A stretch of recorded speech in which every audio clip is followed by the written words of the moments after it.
परीक्षित के जन्म की कथा महाभारत के युद्ध के समय की है। जब द्रौपदी को इस बात की जानकारी मिली कि अश्वत्थामा ने उसके 5 बेटों की हत्या कर दी है, तो उसने अनशन करने की ठान ली। द्रौपदी ने प्रण लिया कि वह अपना अनशन तभी तोड़ेगी जब तक कि अश्वत्थामा के सिर पर लगी मणि उसे नहीं मिल जाती। जब अर्जुन को इसकी जानकारी मिली तो वे अश्वत्थामा से युद्ध करने निकल गए। दोनों के बीच भयंकर युद्ध शुरू हो गया। अर्जुन को मौत के घाट उतारने के लिए अश्वत्थामा ने अपना ब्रह्मास्त्र निकाला। यह देख अर्जुन ने भी अपना बचाव करने के लिए ब्रह्मास्त्र का प्रयोग किया। तभी वहां नारद और ऋषि व्यास पहुंचे और उन्हें ब्रह्मास्त्र का इस्तेमाल करने से मना किया। इसके बाद अर्जुन ने अपना ब्रह्मास्त्र वापस कर लिया, लेकिन अश्वत्थामा ने ऐसा नहीं किया।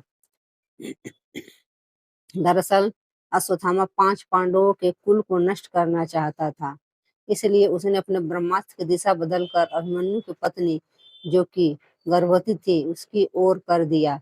इस पर भगवान कृष्ण ने कहा, अभिमन्यु की पत्नी उत्तरा को परीक्षित नामक बेटे को जन्म का वरदान मिला है, इसलिए वह जरूर जन्म लेगा।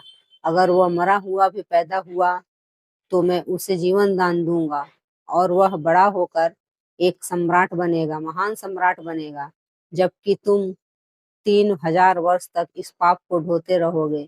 साथ ही हमेशा तुम्हारे खून से बदबू आती रहेगी और वो ऐसा ही बहता रहेगा। यही नहीं, तुम हर प्रकार के बीमारियों से घिरे रहोगे। इसके बाद अर्जुन ने अश्वत्थामा को रस्सी से बांधा और द्रौपदी के पास ले आया।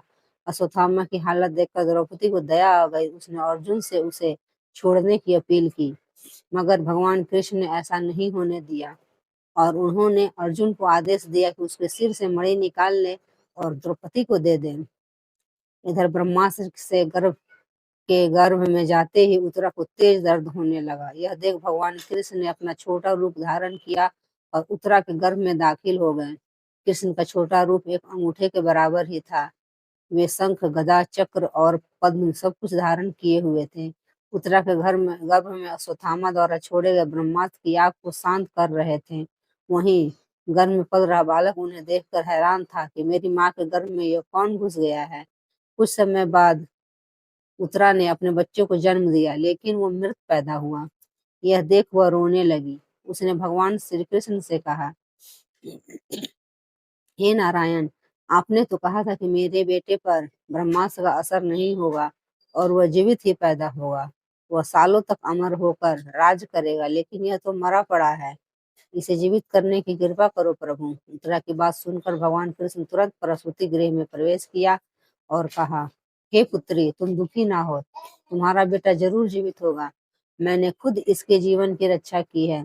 इसके बाद कृष्ण भगवान ने मृत बालक पर अमृतमयी नजरें डाली और कहा, अगर मैंने जीवन में कभी झूठ का साथ नहीं दिया है और हमेशा ब्रह्मचर्य के नियमों का पालन किया है, कभी किसी लड़ाई में अपनी पीठ नहीं दिखाई है, ना ही कभी अधर्म का साथ दिया है तो अभी इसी समय अभिमन्यु के ये पुत्र जो मरा पड़ा है वह जीवित हो जाए। इतना कहने के बाद कृष्ण ने जब उस मृत बालक पर अपना हाथ डाला तो वह जीवित हो गया और रोने लगा। इसके बाद भगवान कृष्ण ने ब्रह्मास्त्र को वापस ब्रह्मलोक भेज दिया। यह चमत्कार देख सभी स्त्रियां आश्चर्यचकित हो गई। इसके बाद भगवान कृष्ण ने अभिमन्यु के पुत्र का नाम परीक्षित रखा। इसके पीछे का कारण था कि वह बालक कुरुकुल के नाश होने पर जन्मा था। वहीं जब युधिष्ठिर वापस आए और उन्होंने बालक के जन्म के बारे में पता चला तो वे भी खुशी से झूम उठे।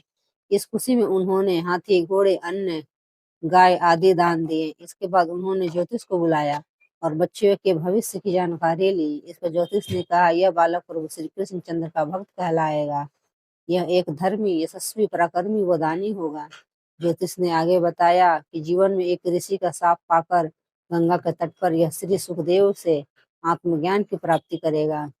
ज्योतिष की बात सुनकर युधिष्ठिर खुश हुए और उन्होंने दक्षिणा देकर उन्हें वहां से विदा कर दिया। धन्यवाद। नमस्कार दोस्तों, कहानी अच्छी लगी हो तो लाइक जरूर करें।